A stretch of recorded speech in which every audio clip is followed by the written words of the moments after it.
Good morning, कैसे हो?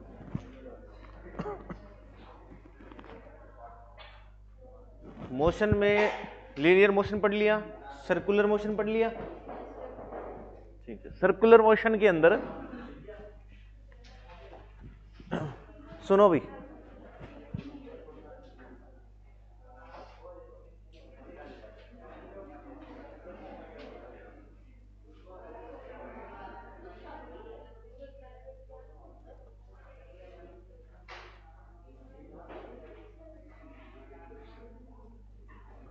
आना क्या क्लास में उनको?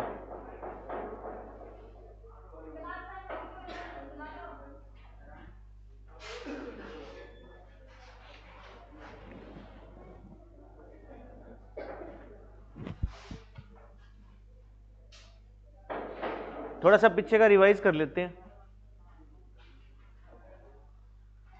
हाँ तो बताओ फिर, रिवाइज आप करोगे,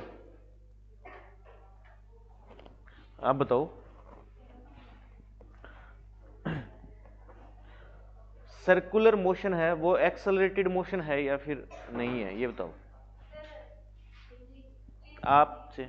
अच्छा हिंदी में क्या, आप ये बताओ, जो वृत्तीय गति है वो त्वरित गति है या नहीं? त्वरित गति है। इधर त्वरित गति है, क्यों? वृत्तीय गति एक त्वरित गति है, क्यों? क्या कारण है इसका? क्या? दिशा बदल रही है। अब दिशा बदल रही है मतलब उसका मोमेंटम चेंज हो रहा है। मोमेंटम चेंज हो रहा है तो कौन कर सकता है मोमेंटम को चेंज? कौन कर सकता है? दिशा नहीं, दिशा चेंज होना तो मोमेंटम चेंज है ना। कौन कर रहा है? अरे वेग गुना डायरेक्शन वेलोसिटी होती है, वेलोसिटी के अंदर चेंज आ रहा है तो इस चेंज को इसके लिए कौन जिम्मेवार होता है? आपको बताया था किसी के संवेग में परिवर्तन कोई फोर्स कर सकता है, और यहां कौन सा फोर्स लग रहा है? अभी केंद्रीय बल। पीछे आप बताओ कि सर्कुलर मोशन में मास कांस्टेंट रहता है या फिर चेंज होता है? कांस्टेंट रहता है। वेलोसिटी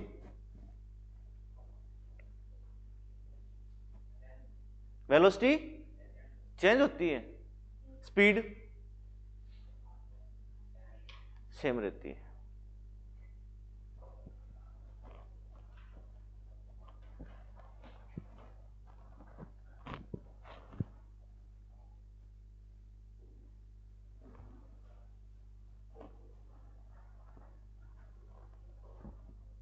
एक्सेलरेशन निकालना हो सर्कुलर मोशन में तो फॉर्मूला क्या है?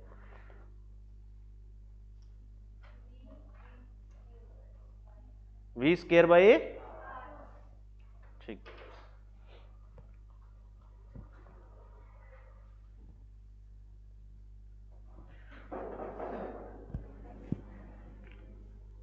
आगे हेडिंग डालो ग्रेविटेशनल, गुरुत्वाकर्षण।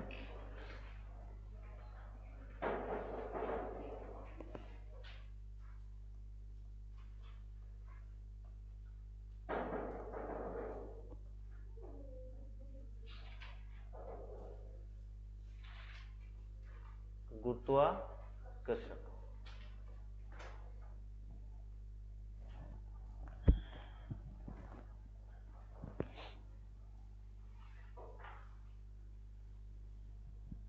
गुरुत्वाकर्षण क्या है भाई? फोर्स है। क्या है? एक फोर्स है, बल है। गुरुत्वाकर्षण क्या है? एक बल है, दो वस्तुओं के बीच लगने वाला बल। गुरुत्वाकर्षण क्या है? एक बल है, एक क्या है? फोर्स है, एक बल है। किसके बीच लगता है? दो वस्तुओं के बीच। किसके बीच? दो वस्तुओं के बीच। दो वस्तुओं के बीच लगता है। दो वस्तुओं के बीच लगने वाला बल गुरुत्वाकर्षण बल। अब दो वस्तुओं के बीच लगेगा तो ये डिपेंड करता है कि उनका मास या उनके बीच की दूरी पे, उनके मास या उनके बीच की दूरी पे। अब किसी वस्तु का मास है, ये कोई m1 ऑब्जेक्ट है और ये कोई दूसरी वस्तु है जिसका मास है m2, इसका मास कुछ और है, उसका मास कुछ और है। इन दोनों के बीच जो फोर्स लगेगा वो किसके समानुपाती होगा?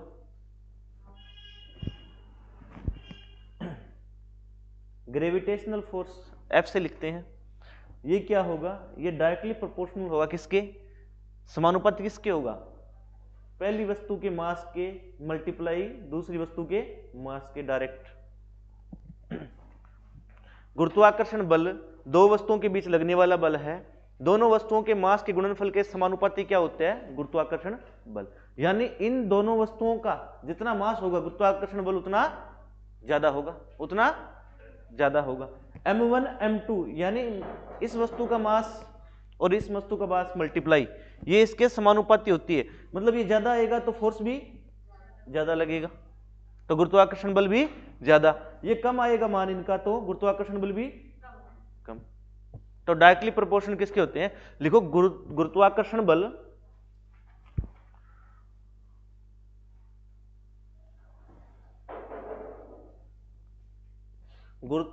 बल दोनों वस्तुओं के गुणनफल के, दोनों वस्तुओं के द्रव्यमान के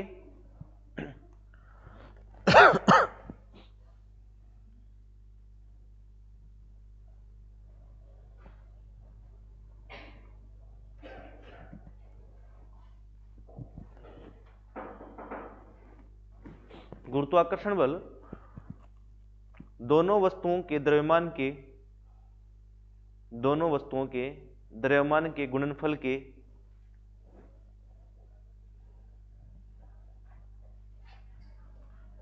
के समानुपाती होता है। इन दोनों के समानुपाती होता है। इनके बीच की दूरी है r, रेडियस, कुछ न कुछ इनके बीच की दूरी होगी।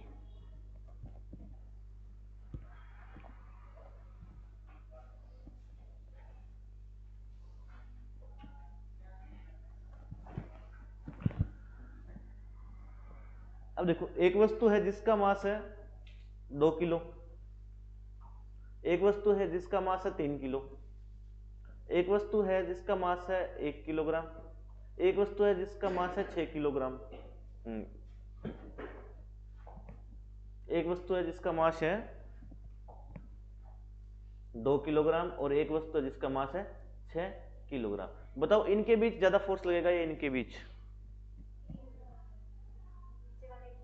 किसके लगेगा? समानुपाती होता है ना, एक मास का दूसरा मास के गुणनफल के समानुपाती होता है। तो इसका मास कितना है? इसका 2 गुणा 3 कितना आया? 6। 2 गुणा 6 कितना आया? तो किसका गुणनफल ज्यादा आ रहा है? इनका। तो फोर्स इन पे ज्यादा लगेगा, फोर्स इस पर ज्यादा लगेगा। तो गुरुत्वाकर्षण बल दोनों वस्तुओं के द्रव्यमान के गुणनफल के समानुपाती होता है। इसका मतलब ये है जितना गुणनफल इनका ज्यादा आएगा उस पर उतना ही ज्यादा फोर्स लगेगा। समझ आई ये बात? तो F डायरेक्टली प्रोपोर्शनल किसके है? m1 इंटू में m2। इसका मतलब है कि यदि इनके गुणनफल, दोनों वस्तुओं के द्रव्यमान का गुणनफल ज्यादा है तो फोर्स ज्यादा लगेगा। यह है फर्स्ट इक्वेशन।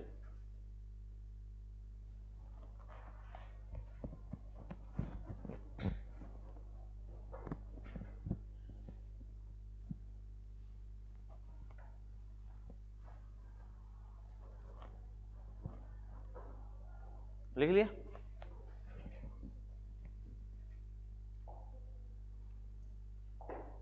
अब दूरी और गुरुत्वाकर्षण बल का क्या रिलेशन होगा?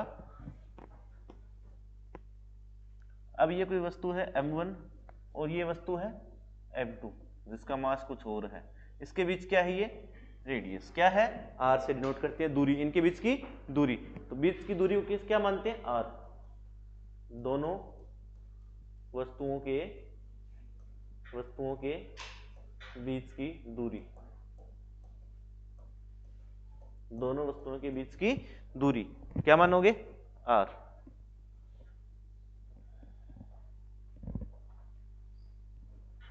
तो अब फोर्स जो गुरुत्वाकर्षण बल है ना वो इनवर्स होता है किसके, 1/r² के, 1/r² के।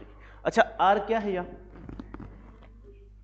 दोनों वस्तुओं के बीच की दूरी, और आपको पता है फोर्स है इनवर्स है यानी उल्टा है इसके, r का मान ज्यादा होगा तो फोर्स क्या कम लगेगा, यदि r का मान कम है तो फोर्स ज्यादा लगेगा। तो ये क्या होता है, लिखो गुरुत्वाकर्षण बल, लिखो दूसरी लाइन लिखो, गुरुत्वाकर्षण बल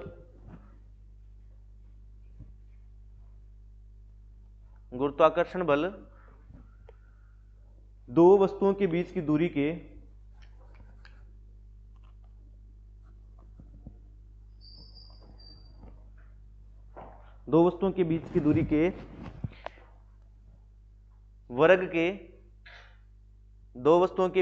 के वर्ग के व्युत्क्रमानुपाती होता है। व्युत्क्रमानुपाती क्या होता है, इसका मतलब उल्टा होता है, क्या होता है, उल्टा होता है। समानुपाती मतलब कोई चीज बढ़ेगी तो फोर्स भी बढ़ेगा, और व्युत्क्रमानुपाती का मतलब है कोई चीज बढ़ रही है तो फोर्स कम होगा, यदि कोई चीज कम हो रही है तो फोर्स बढ़ेगा, उल्टा क्या है, व्युत्क्रमानुपाती है, फोर्स दूरी के वर्ग के व्युत्क्रमानुपाती होता है।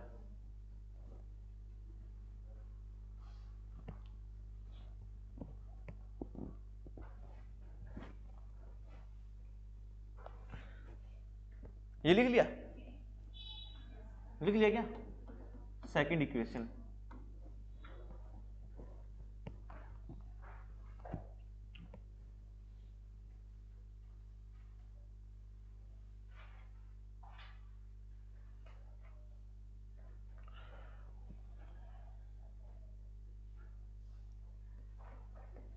दो वस्तुओं के बीच की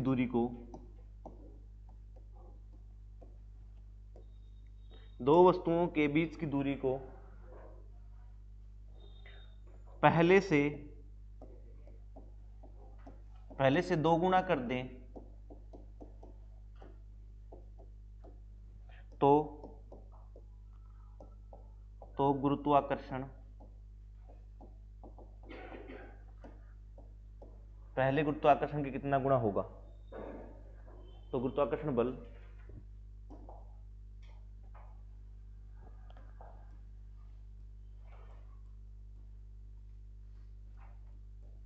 पहले गुरुत्वाकर्षण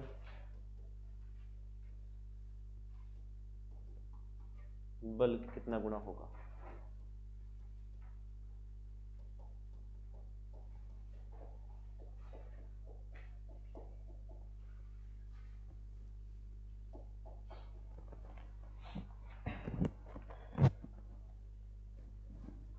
पीछे इधर स्टेटमेंट क्या है पढ़ना,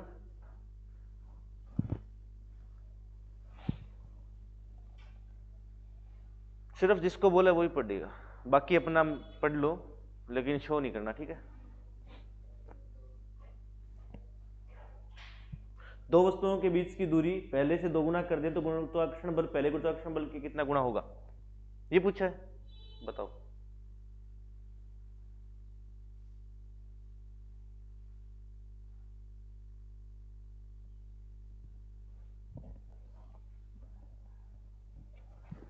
आप पीछे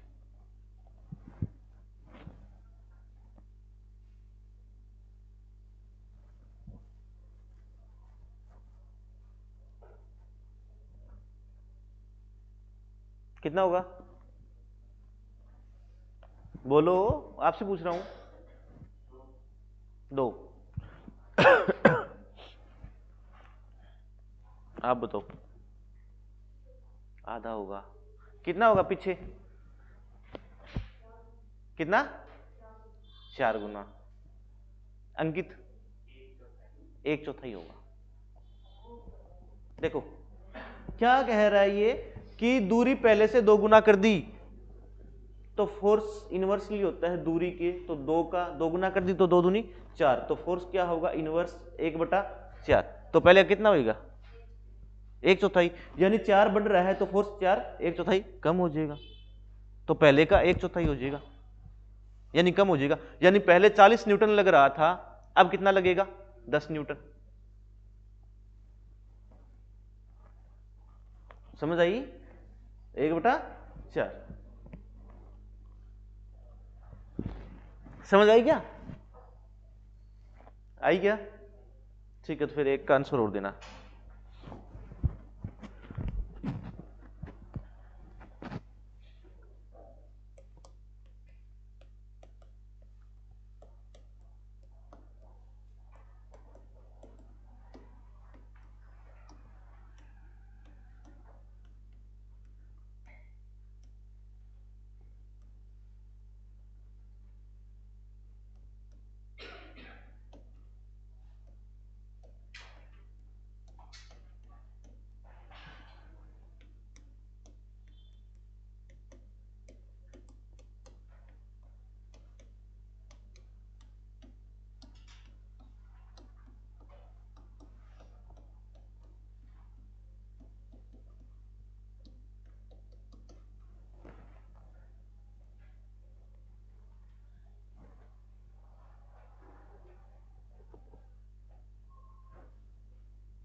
हाँ विकास, स्टेटमेंट पढ़ पहले तो।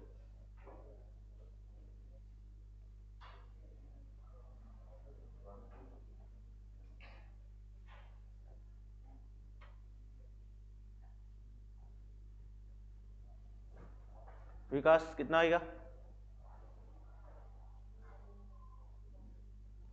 कितना?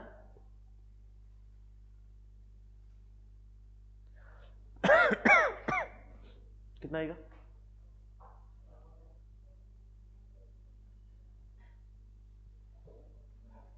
कितना?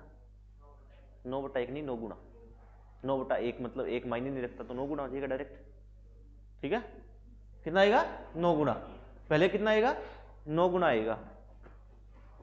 जैसे दो वस्तुओं के बीच की दूरी कितनी कर दी? 1/3। कितनी कर दी हुई? 1/3। फोर्स क्या है? इनवर्सली होता है 1/r² के। देखो वैल्यू 1/1/r कितना है? 3, इसका स्क्वायर। तो 1/9। अब ये 9 ऊपर जाएगा तो 1 × 9 कितना आएगा? 9 गुना। पहले का कितना आ जाएगा? 9 गुना। पहले का कितना आ जाएगा? 9 गुना। मतलब पहले 10 न्यूटन लग रहा है, तो अब कितना लगेगा? 90 न्यूटन। कितना लगेगा? 90 न्यूटन। समझ आ गई?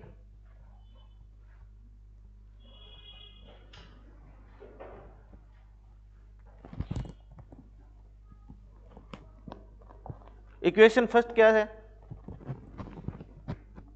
F क्या है?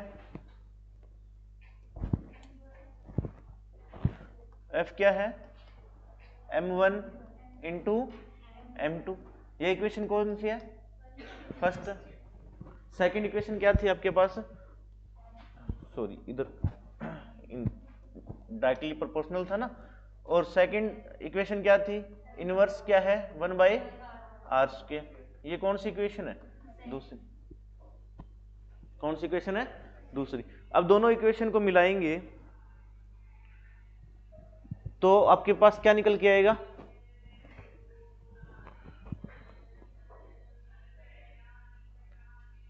अब इनवर्स, ये जो प्रोपोर्शनल का चिन्ह है, इसको उठाने के लिए हमें कोई कांस्टेंट वैल्यू चाहिए। तो यहां कांस्टेंट क्या आएगी? जी आएगा। क्या आएगा? जी। और क्या है? m1 m2।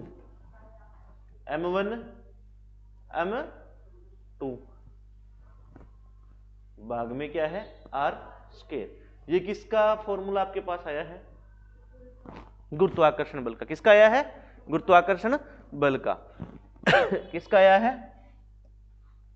ग्रेविटेशनल फोर्स, गुरुत्वाकर्षण बल का। किसका फॉर्मूला निकल के आया आपके पास? गुरुत्वाकर्षण बल का।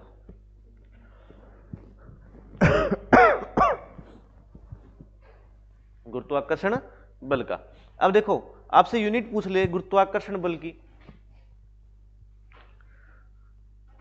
अब गुरुत्वाकर्षण बल है जो जी का मान है, जी एक कांस्टेंट वैल्यू है। क्या है? कांस्टेंट वैल्यू है। जी का मान कहीं चले जाओ आप, जी का मान चेंज नहीं होता। जो कैपिटल जी है ना, इसको बोलते हैं गुरुत्वाकर्षण नियतांक। क्या बोलते हैं? जी क्या होता है?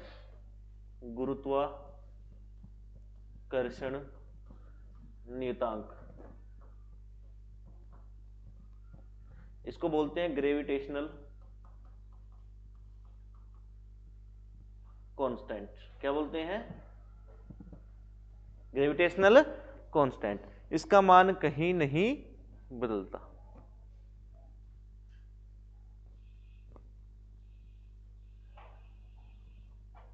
कितनी वैल्यू होती है इसकी? 6 पॉइंट, ये फिक्स वैल्यू होती है 6.67 इंटू 10 की पावर माइनस 11। 6.67 इंटू 10 की पावर माइनस 11। किसकी? जी की। अब इसके पीछे क्या लगाए? न्यूटन लगाए, मीटर स्क्वायर लगाए, किलोग्राम स्क्वायर लगाए, क्या लगाए? क्या लगाए? न्यूटन लगाए। अब मैंने आपको बताया, आपने वैल्यू याद कर ली, आपको उसकी यूनिट याद नहीं हो रही कि इसके पीछे क्या लगाना है। देखो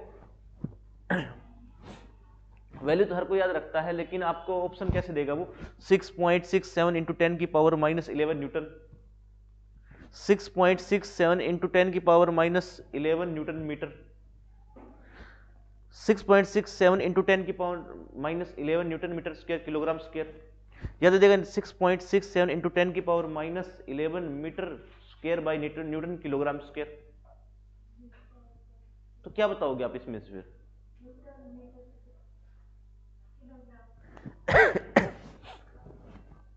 क्या सारी बता देंगे?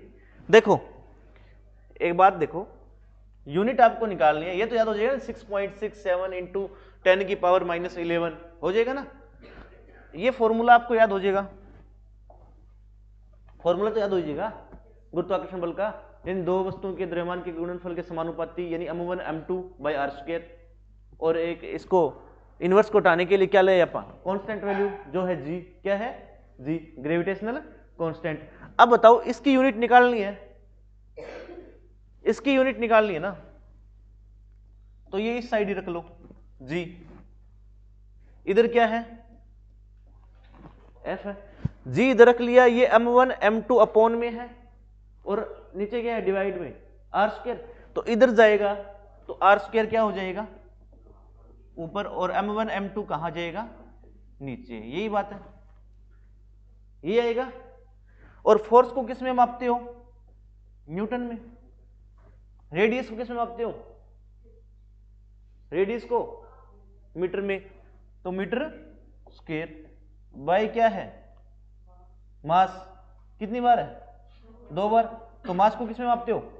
किलोग्राम। 2 बार है तो किलोग्राम स्क्वायर। तो आपसे यूनिट क्या निकल के आए? Newton metre square by kilogram square. तो मैं यहां क्या लगाऊंगा?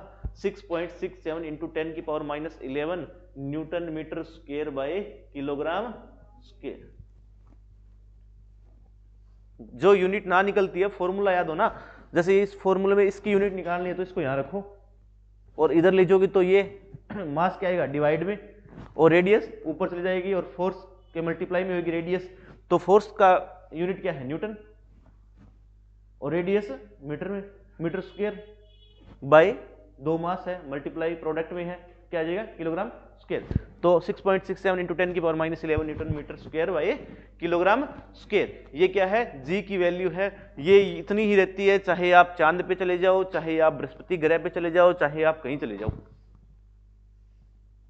ये चेंज नहीं होती। ये एक कांस्टेंट वैल्यू है। क्या है? कांस्टेंट वैल्यू है। अब इस कांस्टेंट वैल्यू का मान किसने दिया था? आपसे पूछ लेगा किसने दिया था, तो हेनरी कैवेंडिश ने दिया था। Henry Cavendish, Henry Cavendish. लगभग 1798 शायद 1798 की बात है, उस टाइम में दिया था 1798 में Henry Cavendish. The value of G is given by Henry Cavendish in 1798। Henry Cavendish द्वारा गुरुत्वाकर्षण नियंत्रक का मान दिया गया 1798 में। समझ आ रही है आपको?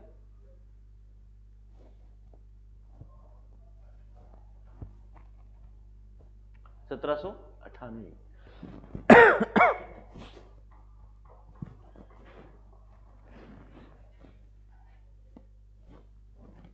लिख लिया क्या?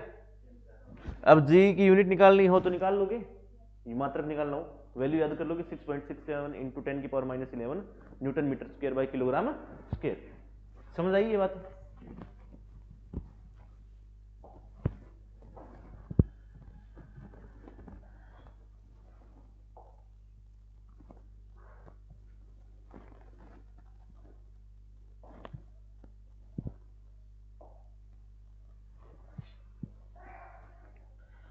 अब ये जो गुरुत्वाकर्षण बल है ना, देखो एक बात बताओ आप मेरे को, जिससे पूछूं वो बताइए सिर्फ, ठीक है इस बात को। जैसे ये मार्कर है, सभी सुनना लेकिन पूछूंगा किससे वो पता चल जाएगा। ये मार्कर है, अब ये मार्कर फोर्स लगा रहा है पृथ्वी पर और पृथ्वी फोर्स लगा रही है इस पे, इस मार्कर पे। तो आप मेरे को एक बात बताओ, आप पीछे, कि ज्यादा फोर्स कौन लगाएगा, पृथ्वी लगाएगी या मार्कर लगाएगा? मार्कर। कौन लगाएगा? मार्कर। आप बताओ,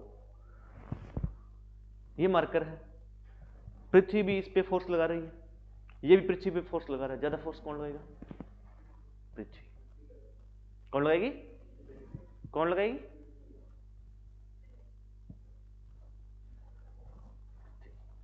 निशा, पृथ्वी।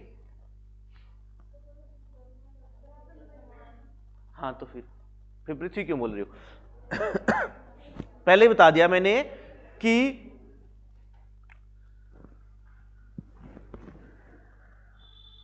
चाहे बड़ी वस्तु हो चाहे छोटी वस्तु हो, फोर्स इक्वल होता है ऑपोजिट।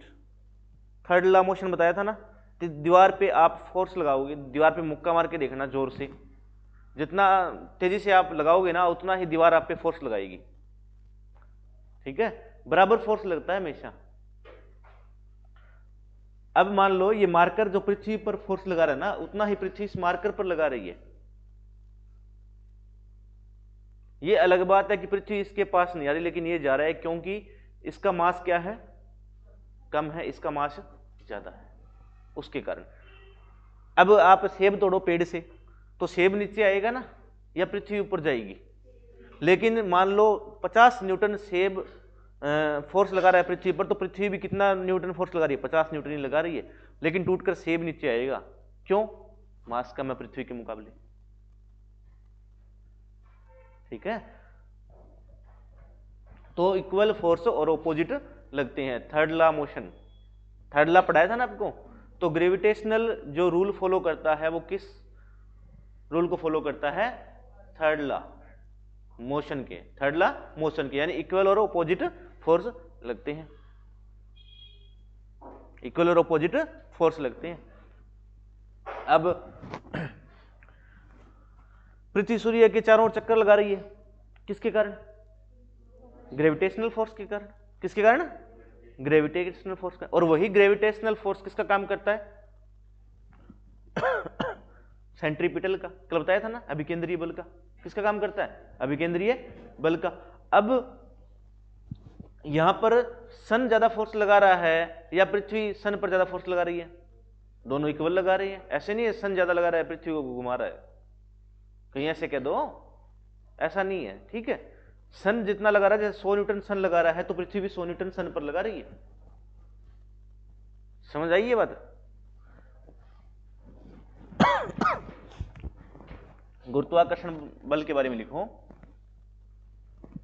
पहली लाइन में लिखो,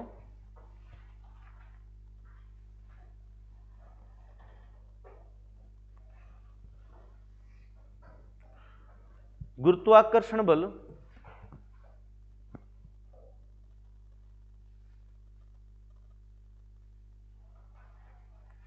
गुरुत्वाकर्षण बल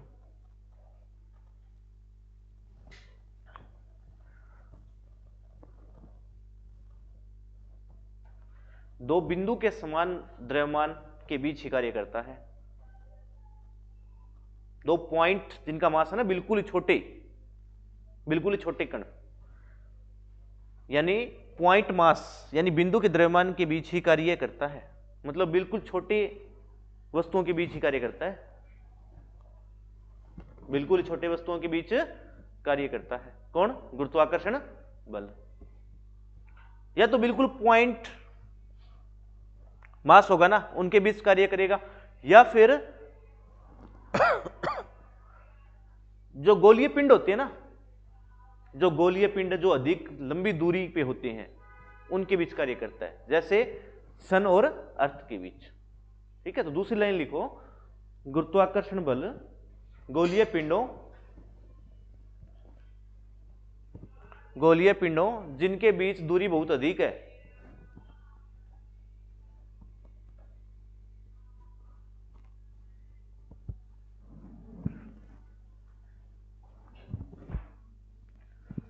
क्या बोला? गोलीय पिंड, गुरुत्वाकर्षण बल गोलीय पिंड जो बहुत अधिक दूरी पर है उनके बीच कार्य करता है।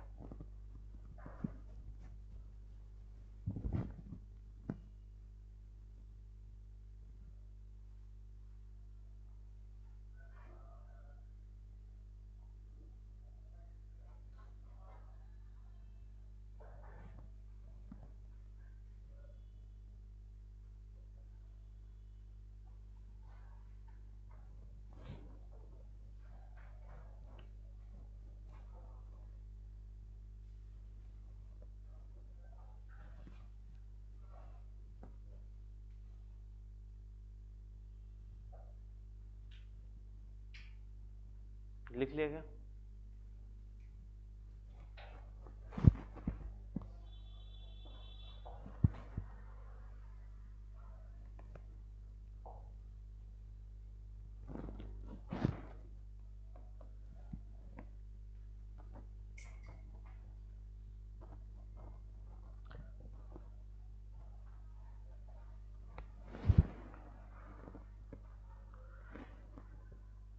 अब एक बात का जवाब देना,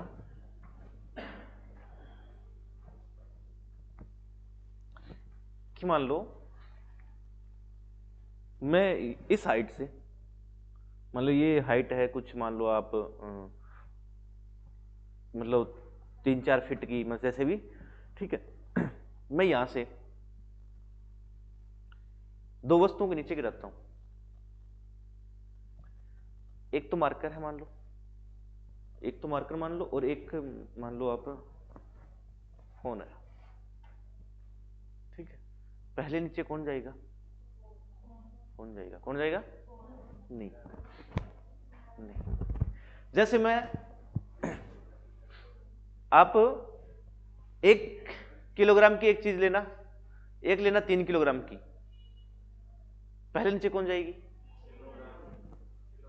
किलोग्राम वाली। Very good. 3 वाली, दोनों एक साथ जाएगी। ठीक है, जब आप सेम हाइट से अलग अलग मासेस की वस्तुएं नीचे गिराते हो ना, तो वो दोनों क्या है, सेम टाइम पर नीचे आएगी एक साथ। ऐसे नहीं है कि 3 किलोग्राम वाली पहले आ जाएगी, 3 किलोग्राम वाली पहले आ जाएगी, ऐसा नहीं होगा। ऐसे समझ नहीं आएगा। क्या गिरा के दिखाई?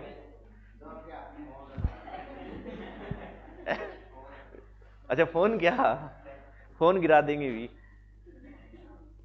अपना दो फिर फोन।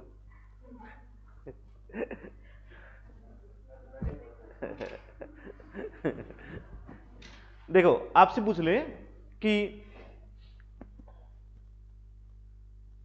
मान लो कि आपको स्टेटमेंट ऐसे देगा कि निर्वात के अंदर, निर्वात में यानी ऊंचाई कोई 5 मीटर है, 10 मीटर या फिर एक सेम हाइट, समान ऊंचाई से दो वस्तुओं को गिराया जाता है सेम हाइट से, उनके मासेस अलग अलग है, उनके द्रव्यमान अलग है, एक 2 किलोग्राम की है, एक 10 किलोग्राम की है, तो पहले कौन पहुंचेगी? दोनों साथ पहुंचेगी। याद रखना, लिख लो ये बात। समान ऊंचाई से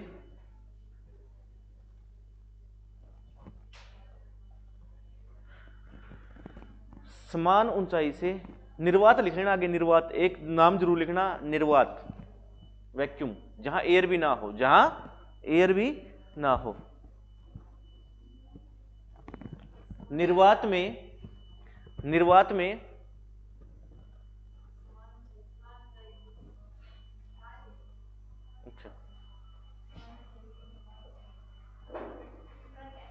अच्छा वो डोर बंद कर। निर्वात में समान ऊंचाई से, निर्वात में समान ऊंचाई से दो अलग अलग द्रव्यमान की वस्तुओं को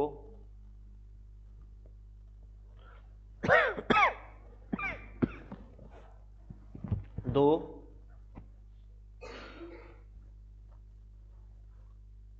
अलग अलग द्रव्यमान की वस्तुओं को एक साथ गिराया जाता है,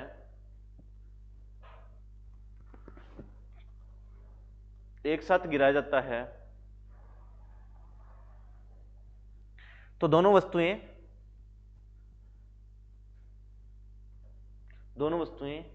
एक साथ एक ही समय पर धरती पर पहुंचती है।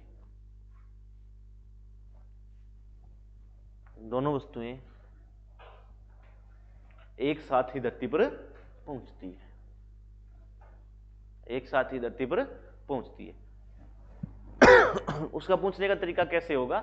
वो ऐसे पूछेगा कि निर्वात में, या निर्वात, आपको निर्वात ही मानना है, ठीक है, वैक्यूम ही मानना है कि निर्वात में एक वस्तु का मास है 2 किलोग्राम, एक वस्तु का मास है 3 किलोग्राम, दोनों को 10 मीटर की हाइट से गिराया जाता है, तो एक वस्तु 5 सेकंड में पहुंचती है, तो दूसरी वस्तु कितने सेकंड में पहुंचेगी? 5 में। ऐसे पजल करेगा वो, ठीक है। लेकिन आप ये इतना याद रखना कि चाहे उनका मास कुछ भी हो, हाइट सेम हो, यदि हाइट ऊपर नीचे होगी तब तो वो अलग अलग होएगा उनका, ठीक है। ऐसे नहीं, सेम हाइट से अलग अलग मास की वस्तुएं गिराई जाती है तो वो सेम टाइम पे ही नीचे आती है दोनों। समझ आई ये बात? आई क्या? चलो फिर एक मेरा छोटा सा क्वेश्चन है आपसे। आप एक काम करना, जब मतलब हाइट आप कुछ भी लेना अपनी मर्जी से, उससे आप गिराओगे, मान लो एक तो अपने इसका पंख हो गया, चिड़ी का पंख हो गया, या फिर आप कॉटन ले लेना थोड़ी सी, एक किलोग्राम की कोई चीज ले लेना, तो पहले कौन पहुंचेगी? फिर यहां क्या कारण है भी उसका? बताओ क्या? हवा के कारण, यानी हवा का रेजिस्टेंस ज्यादा है, हवा का प्रतिरोध क्या है? ज्यादा है, इसीलिए निर्वात का आता है कि निर्वात में तो एक साथ ही आएंगी। हाँ, हवा के कारण थोड़ा बहुत उस पर रेजिस्टेंस लगता है, लेकिन हाँ, एयर को भी क्या निर्वात ही माना जाता है। लेकिन उस टाइम थोड़ा सा ये क्या होता है कि निर्वात में बोलेगा वो पंख वगैरह के बारे में बोलेगा तो वो ऐसे बोलेगा निर्वात में गिरा जाता है, मतलब वहां पे एयर होता ही नहीं, रेजिस्टेंस होता ही नहीं, दोनों एक साथ ही आएंगी, ठीक है। हाँ, कुछ हवा के रेजिस्टेंस से प्रभाव पड़ता है, लेकिन दोनों को एक साथ ही मानना आपको, जब निर्वात बोले वो निर्वात ही देगा। समझ आइए बात? आइए, ठीक है भाई।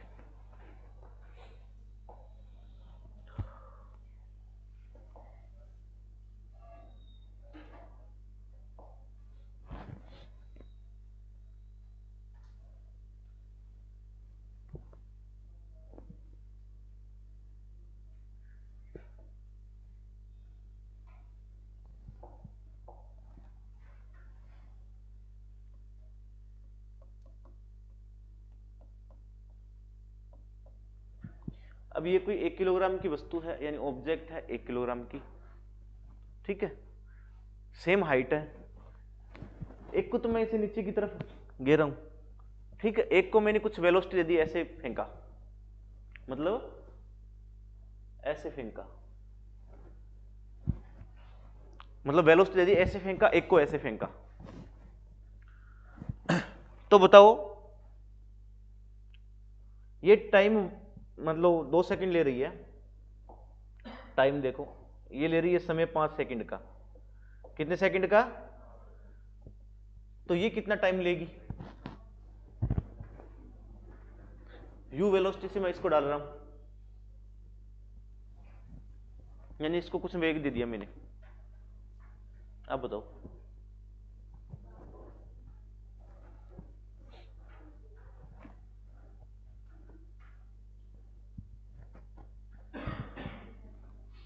दो बॉल है, एक को तो ऐसे डालो, एक को ऐसे फेंकना, ठीक है, पहले कौन सी जाएगी, या फिर टाइम एक 5 सेकंड पहुंचे, दूसरी कितने टाइम में पहुंचेगी, ये पूछ सकते हो।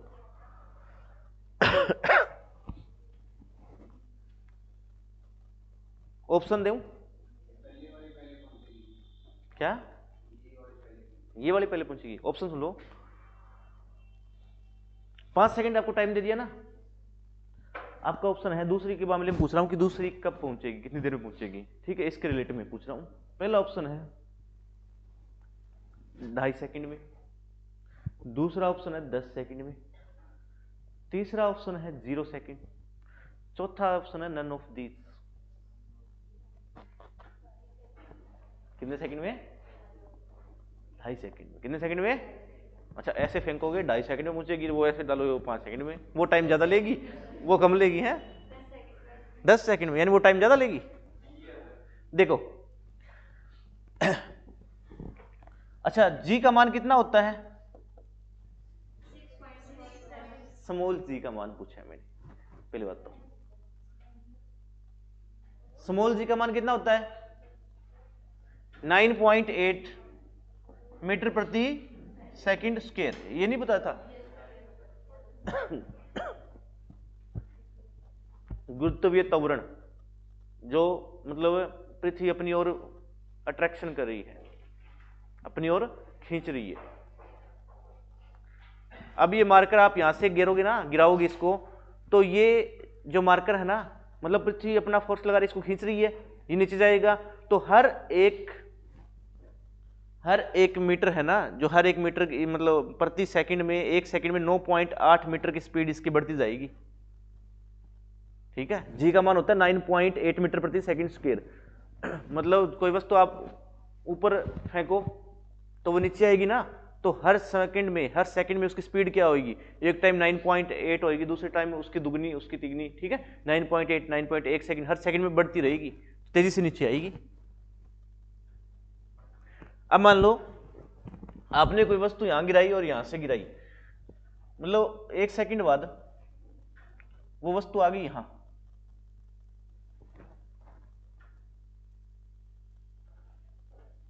अब ऐसे डाली तो वो 1 सेकंड बाद कहां आएगी, वो यहां आ जाएगी,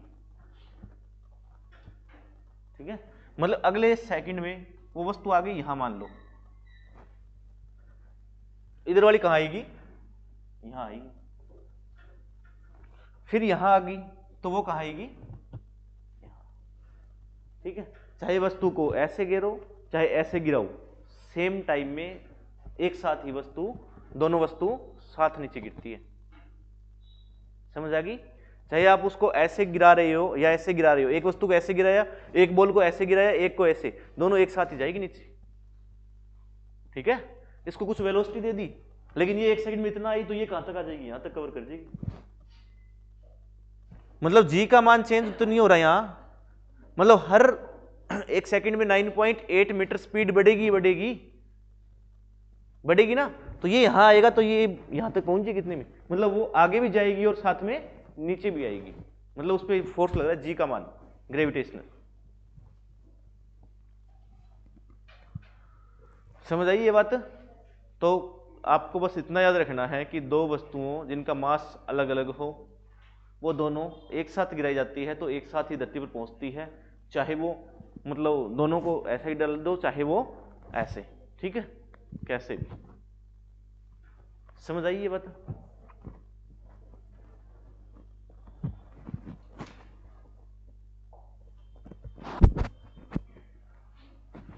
एक मैंने पीछे लाइन लिखाई थी गुरुत्वाकर्षण बल के बारे में, वहां एक लाइन और लिखो।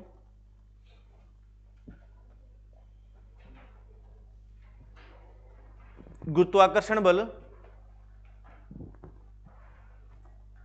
गुरुत्वाकर्षण बल आकर्षक और कमजोर बल है। गुरुत्वाकर्षण बल आकर्षक और कमजोर बल है। जहां मैंने 2 लाइनें लिखाई थी ना पीछे, उसमें तीसरी लाइन ऐड कर लेना।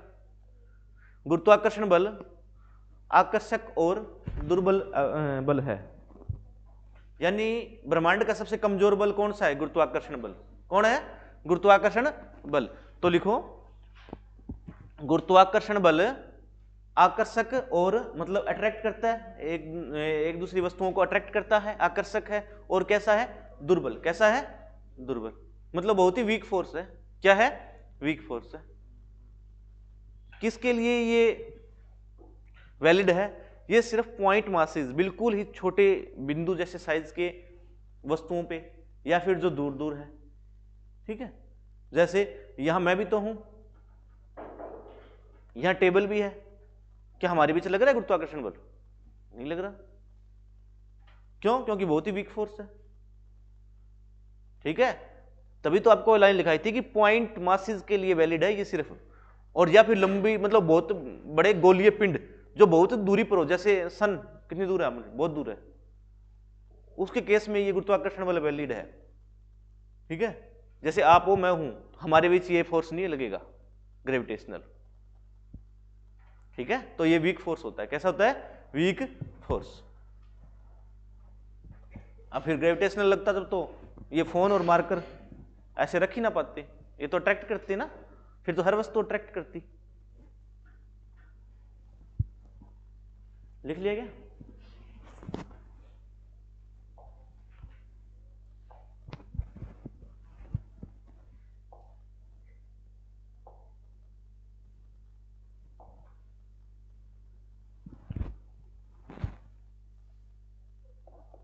जी का मान कितना है? 9.8 मीटर प्रति सेकंड के। अच्छा, कैपिटल जी का मान कितना है? 6.67 इंटू 10 की power -11 newton metre square by kilogram square. अब मेरे को एक बात बताओ, क्या 6.67 इंटू 10 की पावर -11 कभी चेंज होगा? नहीं होगा। क्या जी का मान 9.8 मीटर प्रति सेकंड स्क्वायर कभी चेंज होगा? क्या? हर प्लेनेट का अलग अलग होता है, ये चेंज होता है। ठीक है, 9.8 सिर्फ पृथ्वी का है, धरती पर है। मतलब धरती पर आप किसी वस्तु को गिरा रहे हो ना, तो हर सेकंड में उसकी स्पीड 9.8, हर सेकंड में 9.8 मीटर बढ़ेगी। ठीक है, चांद पर जाओ, वहां पर कोई वस्तु गिराओ, एक तो यहां पर आप पेन को गिराओ, मार्कर को गिराओ, एक चांद पर ले जाके गिराना, झूलती आएगी। ठीक है, चांद के ऊपर चलना बहुत मुश्किल होता है। क्यों? एक्सेलरेटिंग ग्रेविटी ऑफ एक्सेलरेशन कम है, गुरुत्वीय त्वरण क्या है? कम है, जी का मान कम है। आपसे पूछे कि पृथ्वी पर जी का मान कितना है? 9.8 मीटर प्रति सेकंड। जी का मान अर्थ पे कितना है? 9.8 मीटर प्रति सेकंड। ठीक है, जी का मान मून पर पूछ ले, चंद्रमा पर, तो कितना है? 1.6 मीटर प्रति सेकंड, 1.6। यानी आप चंद्रमा पर कोई वस्तु गिराओगे ना, तो वो 1 सेकंड में सिर्फ 1 मीटर ही दूरी तय करेगी। 1.6, 1.6, 1.6। ठीक है, तो वहां ग्रेविटी क्या है? जी क्या है? कम है। और पृथ्वी पे मतलब यहां तो क्या है? 9.8 मतलब, और यहां कितना है? 1.6।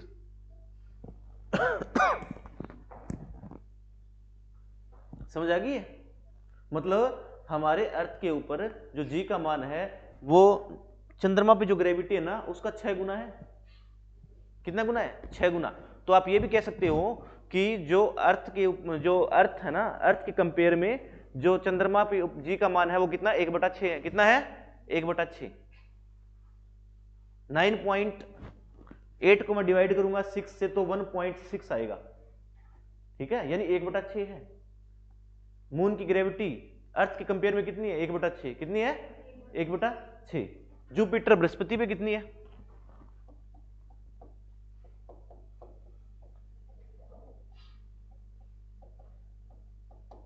जुपिटर पे कितनी है? जुपिटर पर 25 मीटर प्रति सेकंड है, ज्यादा है जुपिटर पे 25। हाँ, किसी वस्तु को गिराओगे ना तो हर सेकंड में 25 मीटर की रफ्तार से आएगी, 25 तेजी से।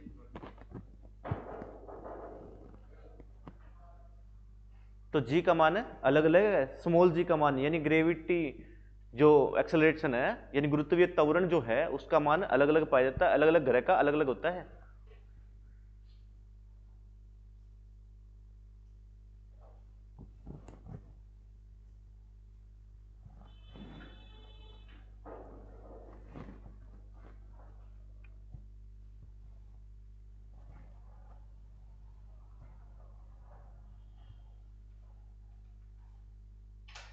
लिख लिया?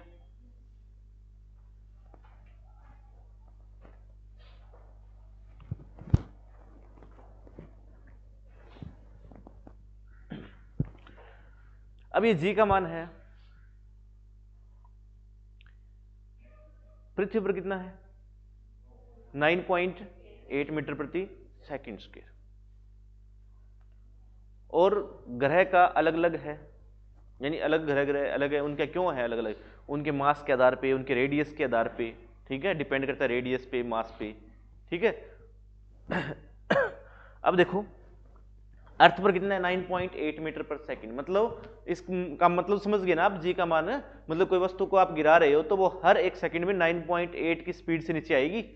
और ऊपर की तरफ गिराओगे ना, ऊपर उसको उछालोगे किसी वस्तु को, तो वो क्या है? वो ग्रेविटी के अपोजिट जाएगी। तो क्या करेगी? हर एक सेकंड में 9.8 की स्पीड क्या होगी? कम होगी। क्या होगी? कम। आप किसी बॉल को एक तो नीचे गिराना तेजी से जाएगी, एक ऊपर गिराना क्या होगा? हर सेकंड में कम होगी। एक टाइम ऐसा आएगा वो रुक जाएगी, रुक कर वापस आएगी, ठीक है। तो ऊपर उछालो तो 9.8 प्रति मीटर की एक सेकंड में प्रति मीटर 9.8 क्या है उसकी स्पीड कम होती है, और नीचे गिराओ तो हर सेकंड में उसकी 9.8 मीटर स्पीड बढ़ती है। जी का मान है किस पे है? अर्थ पे, पृथ्वी पे। अब ये पृथ्वी पर भी जी का मान है ना, ये फिक्स नहीं है, थोड़ा बहुत चेंज होता रहता है। और यहां से पूछ लेता है कि जी का मान अधिकतम कहां है, न्यूनतम कहां है।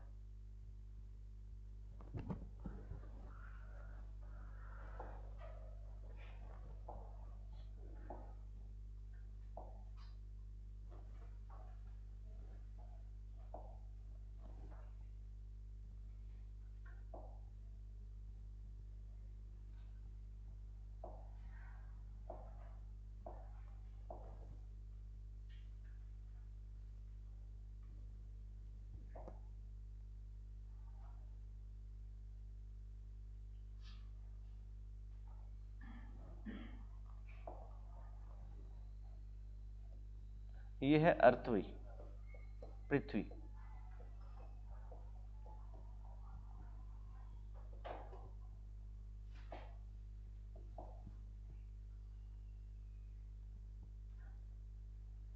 ये है इसकी सरफेस, ये पृथ्वी है, ये इसकी सरफेस है, सतह है जहां हम है, मतलब, ठीक है। अब देखो ये इसका क्या है? Centre point. क्या है? Centre point. यहां पर जी का मान क्या है? 9.8 मीटर प्रति सेकंड। जी का मान यही है। अब आप पृथ्वी की गहराई में जाओगे ना, जब पृथ्वी की गहराई में जाओगे तो यहाँ 9.8 है ना, जैसे आप नीचे जाओगे ना, यहाँ आ जाएगी आपकी 7 मीटर प्रति सेकंड, यहाँ 6 हो जाएगी, यहाँ 5 4 3 2 1, यहाँ जो सेंटर है ना, यहाँ पे क्या हो जाएगी? 0 हो जाएगी। क्या हो जाएगी? 0। तो आपसे पूछ ले कि पृथ्वी की गहराई में जाते समय जी के मान पर क्या प्रभाव पड़ता है?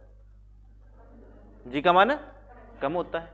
जी का मान कम होता है। अब आप यहां 9.8 है, अब जाओ आप ऊपर की तरफ, तो जैसे ऊपर जाओगे ना तो यहां 9.8 है ना, तो यहां कुछ 8 रहेगी, यहाँ 7, यहाँ 6, यहाँ 5, 4, क्या होगी, कम हो जाएगी। तो ऊपर की तरफ जाओगे ना पृथ्वी से, तो भी जी का मान क्या है, घटता है, जी का मान घटता है। और गहराई में जाओगे पृथ्वी की, तो भी जी का मान घटता है। यानी सेंटर की तरफ जाओगे तो जी का मान कम होता है, और सरफेस से ऊपर की तरफ जाओगे तो भी जी का मान कम होता है। तो आपसे क्वेश्चन पूछता है कि पृथ्वी की गहराई में जाते समय जी के मान पर क्या प्रभाव पड़ता है, जी का मान बढ़ता है, अपरिवर्तित रहता है, या कम होता है, कम होता है। गहराई में या ऊंचाई में जाने पर जी का मान घटता है, लिख लो ये, पृथ्वी की गहराई और ऊंचाई में जाने पर जी का मान घटता है।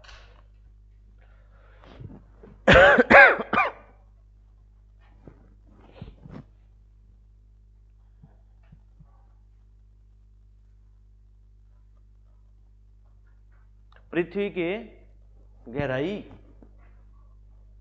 और ऊंचाई, पृथ्वी की गहराई और पृथ्वी से ऊंचाई में जाने पर जी का मान कम होता है। सेंटर पर तो बिल्कुल क्या हो जाता है, जीरो हो जाता है। सेंटर पे तो ग्रेविटी है ही नहीं, जी का मान है ही नहीं।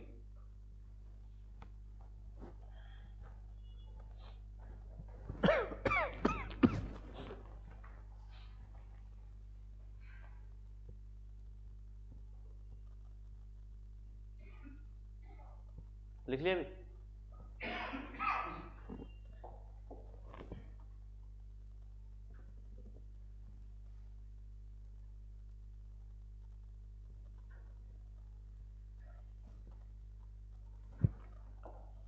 अब ये सरफेस है, मतलब ना तो गहराई में जाओ ना ऊंचाई में जाओ, अब सरफेस पे भी हो नहीं आप, मतलब इस पृथ्वी की सतह पर भी हो,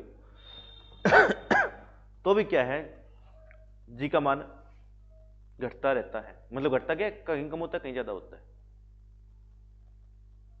कहीं कम कहीं ज्यादा। जैसे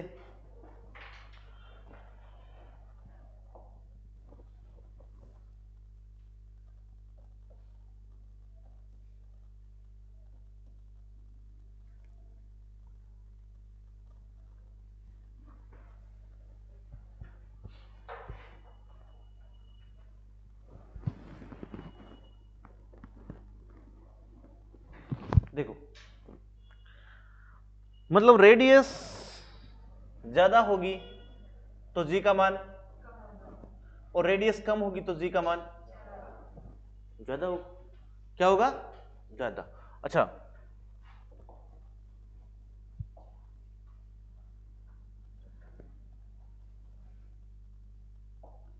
इसको क्या बोलते हो आप, रेडियस बोलते हो, और क्या बोलते हो इसको, इक्वेटर, विषुवत नहीं बोलते, इक्वेटर, इक्वेटर, विषुवत रेखा नहीं बोलते, विषुवत रेखा, इक्वेटर्स, भूमध्य रेखा भी बोलते होंगे, विषुवत रेखा।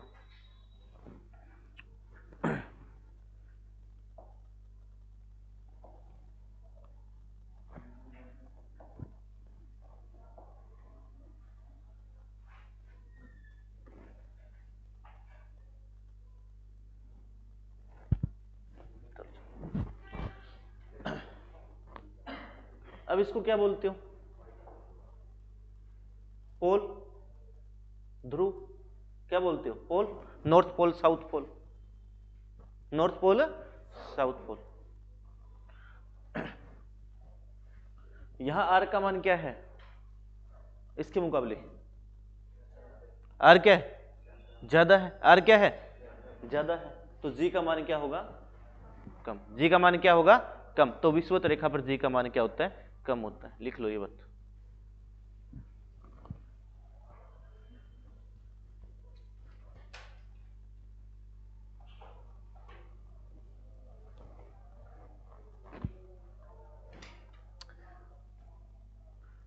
विषुवत रेखा पर जी का मान क्या होता है, कम होता है, ध्रुवों के मुकाबले कम होता है। मतलब आप ना ध्रुव पोल से आप इक्वेटर पे जाओगे ना, तो जी का मान क्या होगा, कम, क्या होगा, कम।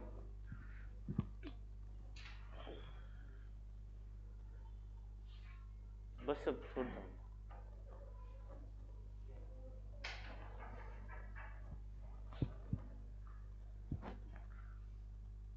समझ आ गया? मतलब आप विषुवत से पोल से विषुवत इक्वेटर पाओगे, जी का मान क्या होगा? कम। और इसके मुकाबले ये रेडियस क्या है? कम है। मतलब इसके मुकाबले ये रेडियस क्या है? कम है। तो जी का मान क्या होगा? ज्यादा। जी का मान क्या होगा? ज्यादा। तो ध्रुवों पर जी का मान क्या होता है? अधिकतम होता है। लिखो, ध्रुवों पर जी का मान अधिकतम होता है।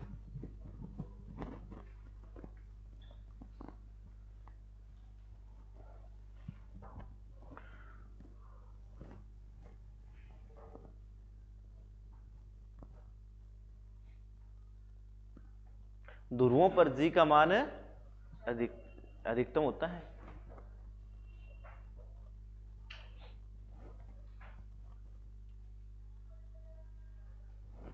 समझ आ गई भी? मतलब मैं इक्वेटर से पोल पे जाऊंगा तो जी का मान क्या करेगा? मतलब यहां खड़ा हूं मैं और यहां से यहां जाऊंगा तो जी का मान क्या होगा? बढ़ेगा, घटेगा या ज्यादा होगा, कम होगा, परिवर्तित रहेगा? बढ़ेगा। और पोल से इक्वेटर पे आऊंगा तो जी का मान कम होगा। समझ आ गई?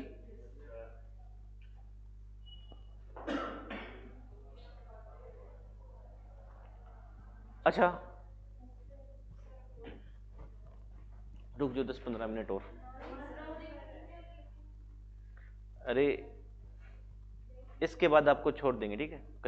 आगे क्लास नहीं लेंगे, बस छुट्टी कर देंगे, ठीक है? 10-15 मिनट बस, ठीक है? 10-15 मिनट ही बस, 10-15 मिनट ही। देखो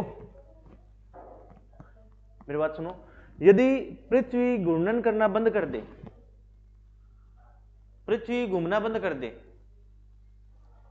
यानी पृथ्वी घूमना बंद कर दे, घूर्णन करना बंद कर दे, तो जी के मान पर क्या प्रभाव पड़ेगा?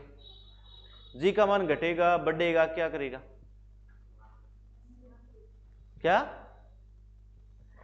यदि पृथ्वी घूमना बंद कर दे, घूर्णन करना बंद कर दे, तो जी के मान पर क्या प्रभाव पड़ेगा? जी का मान बढ़ेगा, घटेगा? जी का मान ध्रुवों पे बढ़ेगा या ध्रुवों पे कम होगा? जी का मान विषुवत रेखा पर बढ़ेगा या विषुवत रेखा पे कम होगा या अपरिवर्तित रहेगा? देखो मतलब अंडाकार होती है पृथ्वी, अंडाकार है ना? किस कारण है? घूर्णन के कारण है। मतलब ये घूमना बंद कर देगी, घूमना बंद कर देगी तो अंडाकार नहीं रहेगी, थोड़ी सी कॉन्ट्रैक्ट होगी। क्या होगी? कॉन्ट्रैक्ट। अंदर की तरफ क्या होगी? कॉन्ट्रैक्ट होगी। अब अंदर की तरफ कॉन्ट्रैक्ट होगी ना, तो कॉन्ट्रैक्शन कहां होगा? इक्वेटर से होगा ना। इक्वेटर से होगा तो पोल पर तो क्या है? जी का मान क्या है? सेम रहेगा। लेकिन इक्वेटर पर रेडियस कम होगी तो जी का मान क्या करेगा? बढ़ेगा। तो ध्रुवों को छोड़कर जी का मान हर जगह बढ़ जाता है। तो आप एक लाइन लिखो कि यदि पृथ्वी घूर्णन करना बंद कर दे, यदि पृथ्वी घूर्णन करना बंद कर दे, घूमना बंद कर दे, तो ध्रुवों को छोड़कर पृथ्वी के हर जगह जी का मान बढ़ जाएगा।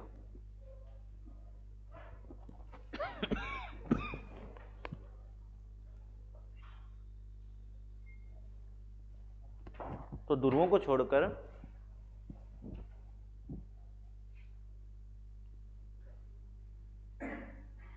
हर जगह पृथ्वी का मान बढ़ जाएगा, जी का मान बढ़ जाएगा। समझ आ गई ये बात? अब देखो तुम्हारे ऊपर से जा रहा है, नहीं हो सकता।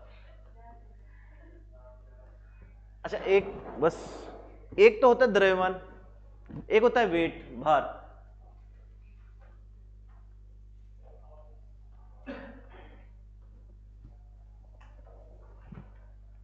एक होता है द्रव्यमान, एक होता है वेट।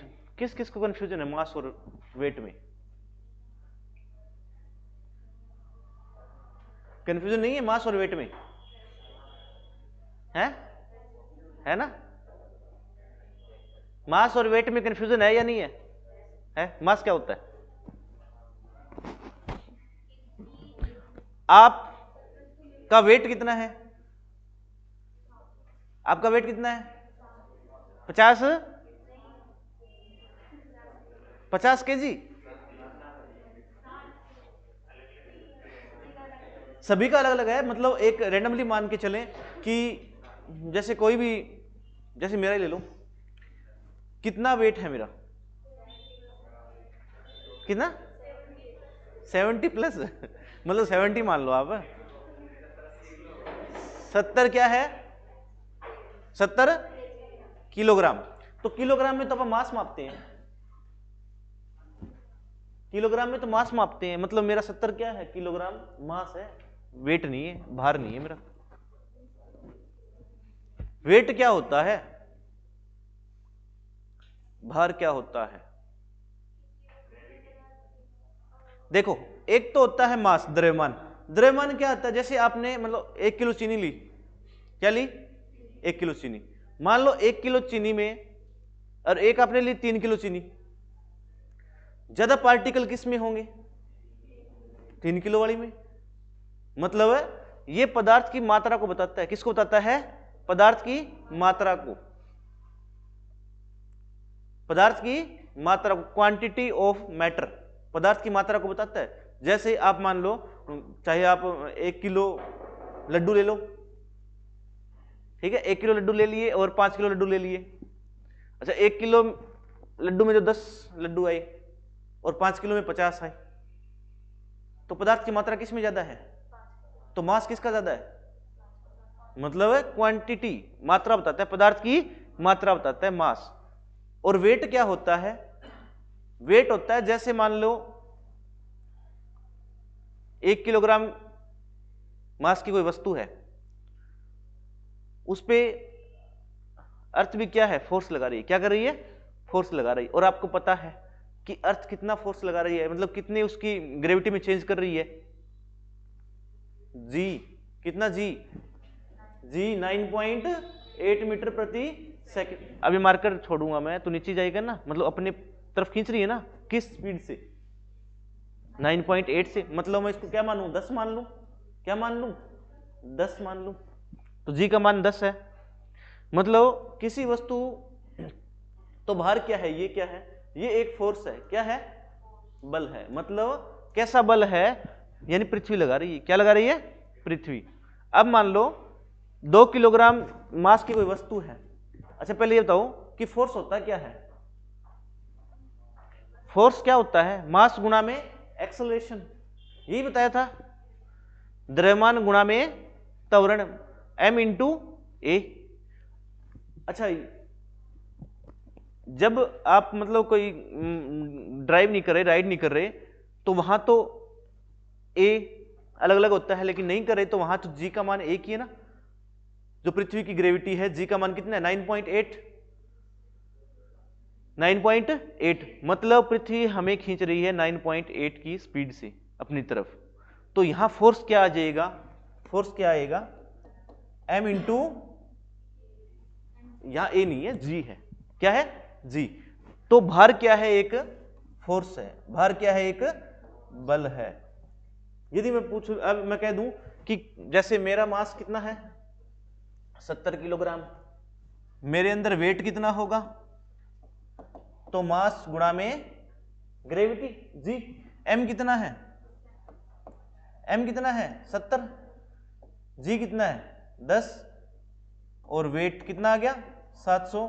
और वेट क्या है? एक बल है। और फोर्स को किसमें मापते हैं? न्यूटन में। तो कितना वेट है मेरा? 700 न्यूटन। कितना वेट है? 700 न्यूटन है। कितना वेट है? 700 न्यूटन। ये होता है वेट। भार क्या होता है? एक बल होता है। क्या होता है? भार एक बल होता है। बल का वो क्या होता है? बल का फॉर्मूला क्या होता है? m इंटू ए, मास गुणा में एक्सेलरेशन। और यहां क्या है? जी। जी का मान फिक्स है, कितना? 10। पृथ्वी पे कितना है? 10। तो m जी एक फोर्स ही है। तो आपसे पूछ ले कि कितना वेट है, ठीक है, तो कोई किसी व्यक्ति का यदि 60 किलोग्राम मास है ना, तो वो 600 न्यूटन अपना वेट बताएं। ठीक है, मास उसका कितना है? 60-70 केजी है, मास है। मतलब मटेरियल, जितना मटेरियल उसको बनने में लगा है, जैसे हमारी बॉडी है, हमारी बॉडी के अंदर ऑर्गन्स है, ठीक है, उनकी क्वांटिटी है। किसी में 60 किलोग्राम होगी, किसी में 50 किलोग्राम, किसी में 70 किलोग्राम। ठीक है, वेट पूछे, भार पूछे तो क्या होता है, एक फोर्स होता है मास गुणा में जी, m इंटू जी। मास कितना है 60 किलोग्राम, जी कितना है 10, तो 600 न्यूटन। भार को किस में मापते हैं, एक बार पूछा गया था भार को किस में मापते हैं। समझदार बच्चे क्या करेंगे, किलोग्राम लगा के आएंगे, गलत करके आएंगे।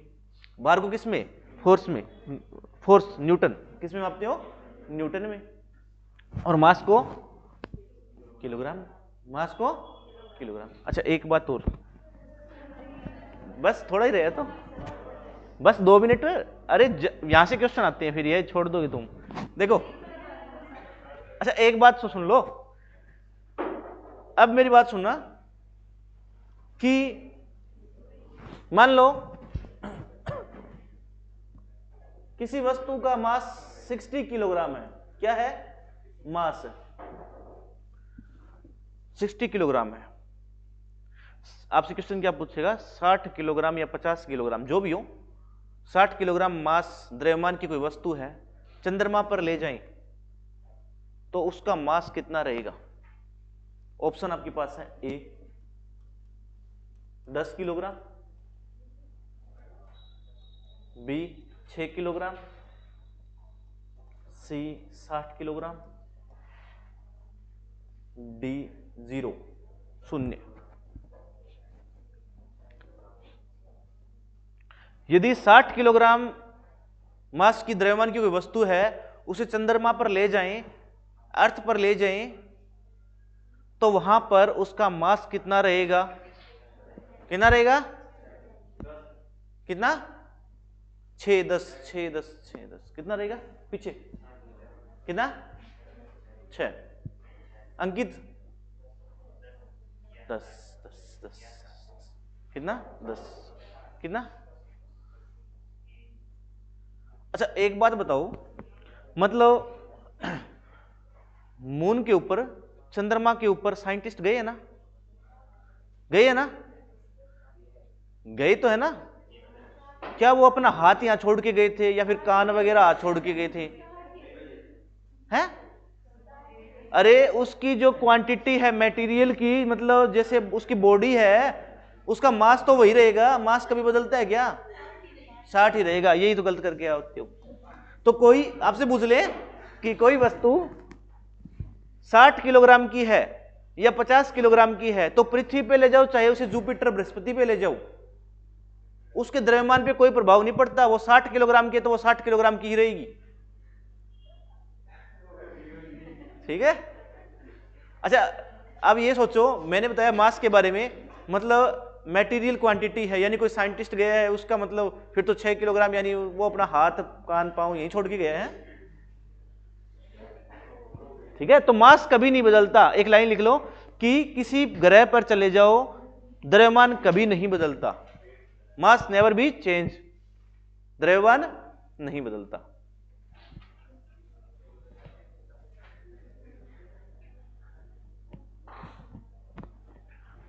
द्रव्यमान कभी नहीं बदलता। अब देखो, अब ये 60 किलोग्राम मास की कोई वस्तु है भाई, पृथ्वी पे है ये वस्तु, पृथ्वी पे इसका भार कितना है बताना जरा। एम जी, मास कितना है 60 गुणा जी कितना है 10, कितना हो गया 600 न्यूटन। भार कितना है 600 न्यूटन। अब मैं इसे चंद्रमा पे ले जाऊं, चंद्रमा पे ले गया, 60 किलोग्राम की वस्तु है, यानी 60 उसका क्या है, मास है। क्या है, मास है। अब चंद्रमा पे उसका भार कितना होगा, कितना होगा 60 गुना 1/6, 60 गुना 1/6। इसको लिखो 1.6 लिखना तो लिख लो, वरना ऐसे लिख लो। तो कितना आ जाएगा, एक मिनट, 1.6 लिखो इसको, 1.6। वहां पर कितनी है, जी का मान कितना है 1.6। अब इसको मल्टीप्लाई करो, कितना आएगा, कितना आएगा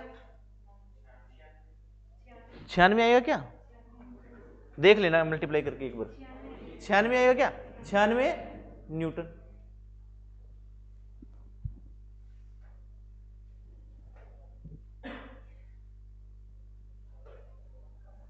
तो भार क्या है उसका 96 न्यूटन हो गया। कितना हो गया 96 न्यूटन, यानी लगभग इसका 1/6 हो जाता है। किसका? जैसे ये 600 न्यूटन की आप ले जाओगे ना, 600 न्यूटन किसी का भार है, उसे आप चंद्रमा पे ले जाओगे तो वहां कितना होगा 1/6, भार का क्या हो जाएगा 1/6, तो 600 गुना 1/6 कितना आएगा लगभग अप्रोक्स 100 न्यूटन। कितना आएगा या 9.96 न्यूटन या 100 अप्रोक्स क्या आएगा 100 न्यूटन। मतलब यहां पृथ्वी पर किसी वस्तु का भार 400 न्यूटन है या 600 न्यूटन है, 600 न्यूटन मान लो आप, 600 न्यूटन है तो उसका चंद्रमा पर भार कितना होगा 100 न्यूटन। कितना होगा 100 न्यूटन। तो भार बदलता है न कि द्रव्यमान। द्रव्यमान सेम रहता है लेकिन भार बदलता है, अलग अलग ग्रह पर अलग अलग भार होता है। ठीक है भाई, थैंक यू भाई।